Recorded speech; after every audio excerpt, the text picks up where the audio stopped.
quick thank you to our sponsors for making this podcast possible. They keep this show free to listen to. Are you tired of ending your nights with yelling and screaming? Are you sick of resorting to yelling as a way to get your kids to listen? Join me June 7th, 8th, and 9th for my Yelling Cure live event. I will have 3 lovely speakers, including one of our lovely community members. We will unravel the backstory of parental yelling and help you get a hold of this parenting pitfall. If you can't make it live, no worries. I will give you access to all of the replays. Click the link in the show notes and join this great 3-day event. I'll see you there.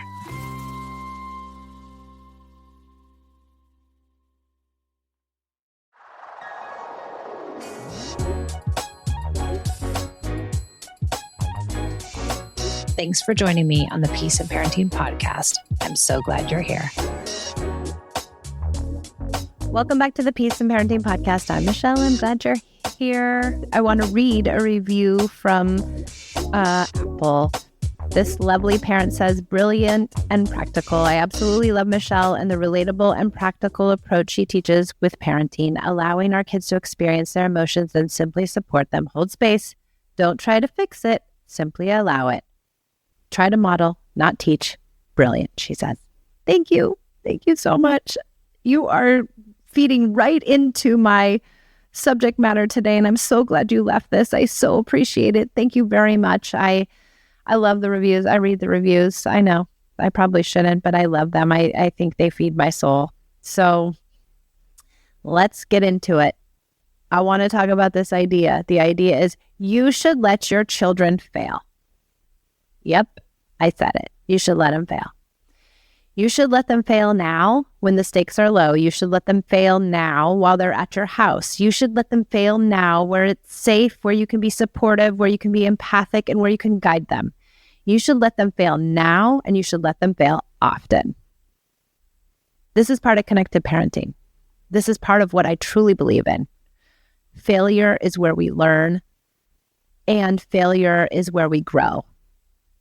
And I'm not talking just like failing a test or falling off your bike or some of the more obvious fails. I'm talking about fail when you say something wrong, fail when you were mean to your sister, the failure of being mean to your friend, the failure of gossiping, the failure of saying and doing the wrong things. So there are all kinds of failures we can have. And the ones, where you fall off your bike, those are great. I think they're important too. I think they're really, really important. Sure, I don't want people to come after me. Yes, we don't want our kids to get hurt. That is not what I'm talking about. I don't want your kids to hurt themselves. But in that too, let's be very careful here because we have gone to a place of over safety. Like, no, you can't climb up that. Oh my God, be careful, you're going to fall. Oh, don't do that, be careful.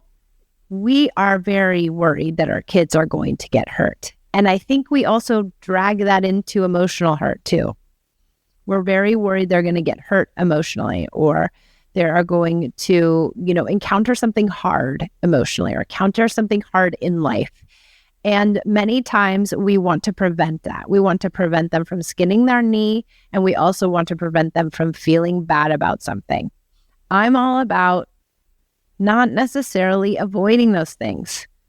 I'm about going head first, and when you see them happening, not to come in and save and fix. Because you're altering the path of your child when you're doing that. And you're keeping them from failures that they need to have in order to learn. You're keeping them from falling down where they should. If they're climbing up something and they slip and fall, will that teach them how to learn how to climb up that thing a bit better?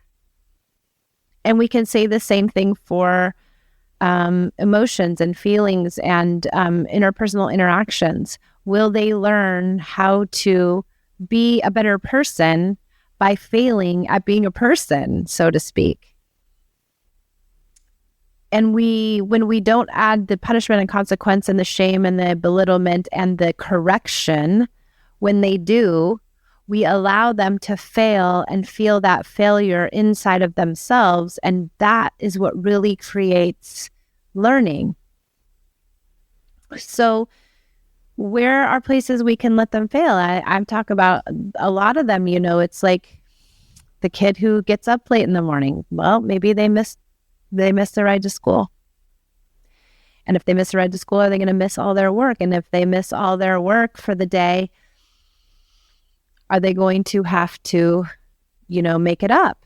And if they miss the day at school, do they miss their activities that day because they missed the day of school? Like, there's lots of places to help kids learn about things. But I think many of us get in the way and we clear out those ways because sometimes it's easier for us too, right? Sometimes it's harder to let our kids fail because we've got to pick up the pieces, or we have to rearrange our schedule, or we have to, maneuver in a certain way. Now, of course, we can't always let them fail if it is really impeding something that's important for us. I'm not saying that this is, 100% all the time you have to do this. If you're going to see if a kid is going to really hurt themselves, or if you have to do something and you can't allow the failure, of course, we have to be malleable. This is life, right? We can only do the best that we can do. We can't do it all. But there are lots of places to allow failure to happen and not to correct, give advice. I think one of the ones that really sticks out of my mind right now is you see your child being mean to their friend. And you are like, oh, why should you be mean to your friend? Why would you do that? You're thinking in your head, and you're like, oh, I'm going to have to tell her. Do you know what that does to somebody when you're mean to your friend? Do you understand what that's going to do to them? Do you understand what that's going to do to your relationship? What if they don't want to play with you anymore? We're going to take a break from our show to hear from our sponsors. Without their sponsorship, I wouldn't be able to bring you this incredible show free of charge. So I'll see you back in a few minutes. This episode is sponsored by ByHeart. ByHeart features a patent protein blend that gets closest to breast milk. Their formula includes the most abundant protein, alpha-lac, found in breast milk, as well as lactoferrin, the number one protein found in colostrum. ByHeart is an easy-to-digest formula which includes prebiotics and an 80-20 whey-to-casein ratio like in early breast milk, making it great for a newborn's digestive system. ByHeart is the only U.S.-made infant formula made with certified clean ingredients, including organic, grass-fed, whole milk, not skim. What it doesn't have is soy, corn syrup, GMOs, or palm oil. Curious about ByHeart? Redeem your welcome offer at byheart.com/podcast. Use code PEACE for a limited time. Additional terms and conditions apply. You know what I don't miss at all? The vicious week before my period. I always used to feel like I was walking in quicksand and craving the most unhealthy of foods. My sleep was always off and my moods were unpredictable. Now it's easier to manage PMS with Estro Control. Happy Mammoth, the company that created Hormone Harmony, is dedicated to making women's lives easier. And that means using only science-backed ingredients that have been proven to work for women. They make no compromise when it comes to quality, and it shows.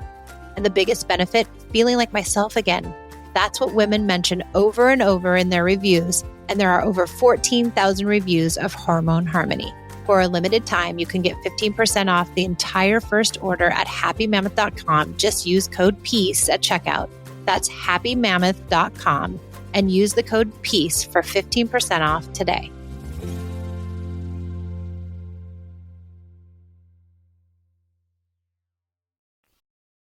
Okay, back to the show. Okay, so how does your child take that? Are they going to listen to it and self-correct and do the right thing? Or is it going to make them think that you think poorly of them? Are they going to get resentful? Are they going to get upset that you're judging them? Is this the place where you should be intervening? You're a grown person. Of course you know what to say and do. Your child's trying something on right there, right? They're trying on a mean behavior, or they're trying on a certain thing. And so do we let them try that on, and do we let them fail in it? Also, we don't know the full story as to what's happened between your child and the other child. Is it a retaliation? Was this other kid mean 2 days ago? They have their own relationship, and now we're getting ourselves in the middle of the relationship in order to keep our child from failing at this friendship. Or is it more important to allow them to experience a hard moment with their friend so that they can learn, oh, I don't really want to say that again. And now they've learned it on their own instead of learning it at the cost of the relationship they share with the adult who takes care of them. Because it will make us look as if we are judgmental, or that we might be taking the other kid's side, especially if we didn't know what was going on in this moment. We didn't know, if that child had been mean earlier, and we're just taking that child's side. Our kid might think, and our kid might not think to tell us the whole story or even think about the whole story. Maybe they're young enough that they don't even know that they're retaliating or that they're being mean because their friend was mean, or who knows. Not our fight. Not our circus, not our monkey, right? This is our kids' circus. It's for them to figure out. And when we get involved and we push away all the obstacles and we tell them, and so what if you tell your child what to do and then they do it, and then they haven't really internalized it, and then they don't remember to do it next time because it wasn't really their thought. Or you tell them to do it and they can't do it because they can't access the right information. They're not ready to developmentally apologize in that way, or to come with some sort of amends, or whatever it is that we tell them to do. Now will they cut us off and not tell us things because we've shown our judgment, because we've told them, I don't believe you can do it yourself. And there's that piece too. We give the kids a lot of trust when we allow them to fail. We trust that they will learn from their failures. Now, I have a kid who has to fail a lot, and sometimes it's the same thing over and over. But that's okay. She gets there eventually. And I have to trust her that she's going to get there, that she's going to get to her internal mechanisms, that she's going to make a right choice sometime, somewhere, somehow. Just like me, I've made the same mistake over and over again, many and many times. And no person telling me that I made that mistake was going to help me learn any better. I needed to learn these things on my own, and so do our kids. And we have to trust them. And when we trust them, they feel that.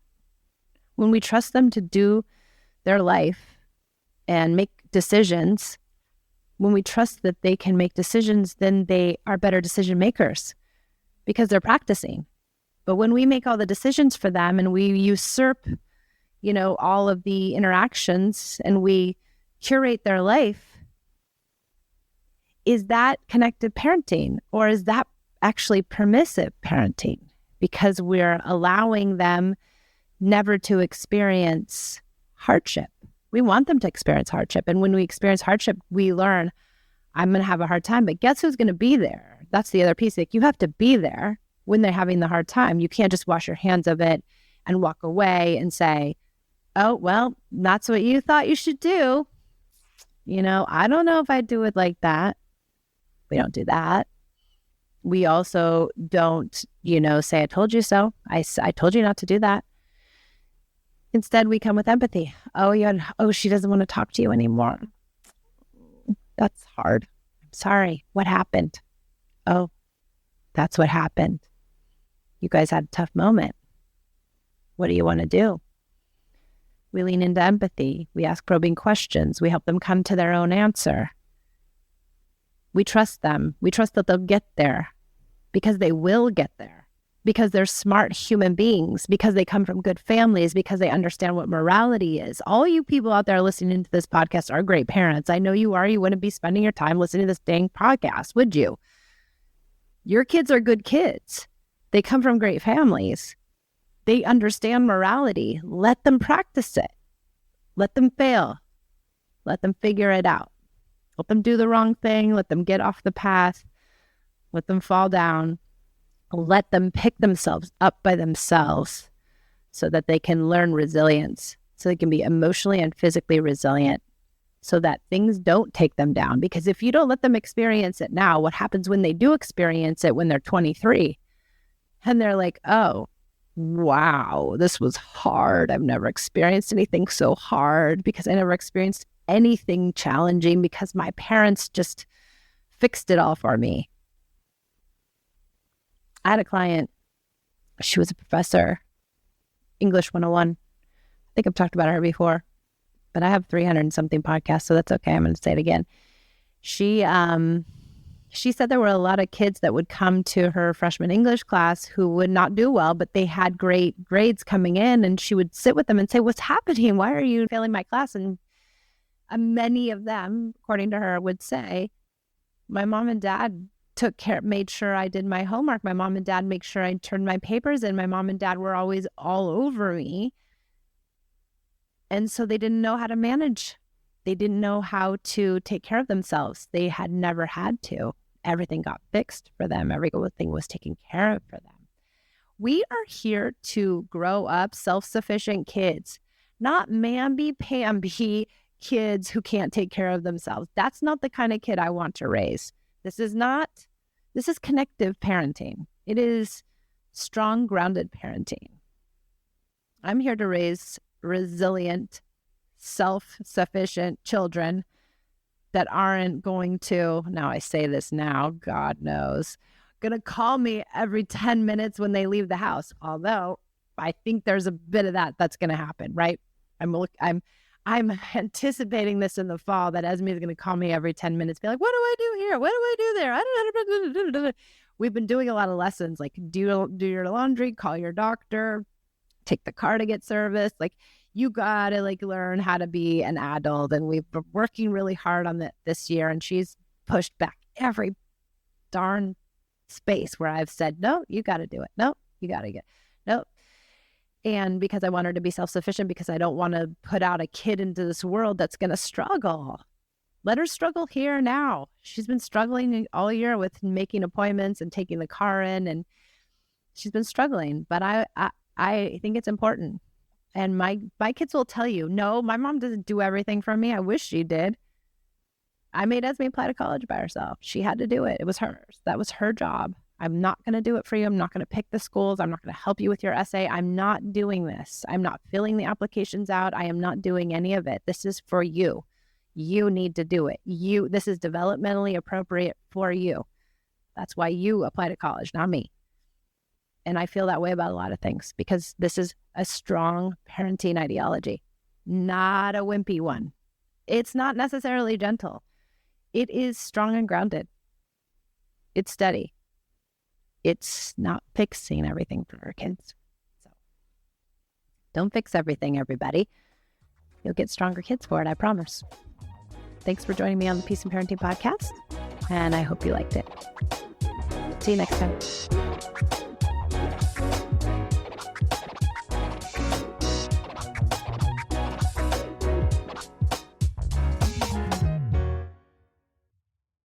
When you need mealtime inspiration, it's worth shopping Kroger, where you'll find over 30,000 mouth-watering choices that excite your inner foodie. And no matter what tasty choice you make, you'll enjoy our everyday low prices, plus extra ways to save, like digital coupons worth over $600 each week. You can also save up to $1 off per gallon at the pump with fuel points. More savings and more inspiring flavors make shopping Kroger worth it every time. Kroger, fresh for everyone. Fuel restrictions apply. Our family has grown. Welcome to the world, Hannah baby. Introducing a new collection, Hannah Soft, made with Tencel. It's so breathable, with stretchy comfort for all of baby's first moments. And it's cool and gentle on their skin all year round. Entrusted Hannah quality for your most precious gift. Hannah Soft, made to last. Shop now at hannahanderson.com.